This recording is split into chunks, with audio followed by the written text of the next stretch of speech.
that? Am I silly? No, I think it's insane to ignore that. I mean, like, come on. Where's that money? Yeah. Where's that money? So I was going to say, dude, Rand Paul, I thought this was so funny. It was during one of the rounds of aid to Ukraine, and Rand Paul stood up and said, look, we don't know where any of this money is going. If we're going to send them this money, can we at least have an inspector general so that we itemize like where all the money is going? And it failed. The vote failed. Like even in the That's Senate, communist talk. Yeah, like even in the Senate, they were like, what? What are you talking about? Communist talk. We're going to know where our money's going? Nah, that's lame. Yeah, we don't Just send it over there. Just send them that shit. Send them everything they need and more. And then, do you have one of their flags? You should wave it around. Yeah. And we'll provide Wave it the around flags. in Congress. We'll provide the flags. Don't worry. Give you flags. They're all uniform, same size. It's not like people bought them from different vendors. No, they all got them from the same. Well, they got a box of them. Hey, make sure you guys grab your flags.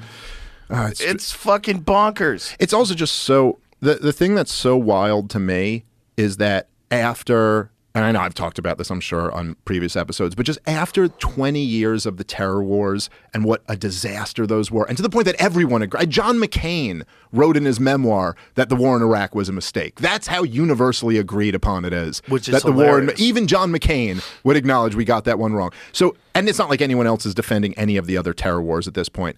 But then as soon as we kind of get out of them, we're not even fully out, but we're mostly out, we just get into these proxy wars in Ukraine and now in Israel that are clearly wars of choice for America. Like, we don't have to be involved in these. We're just still deciding to continue this war machine going. These last two are really important. When they get done, we're done.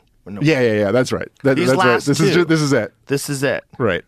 You know, it's anyway, man. I will say that I think a lot of the defense of the war in Gaza, which I kind of feel we are even calling a war because it's not, doesn't exactly feel like that's what the term should be. Well, it's like the Bill Hicks joke. It's only a war when two armies are fighting. Well, right. Remember that joke he had vaguely vaguely about Iraq? They said, "Oh, Bill, Iraq is the fourth largest army." He goes, "Yeah, but after number 3, there's a big drop off." Right.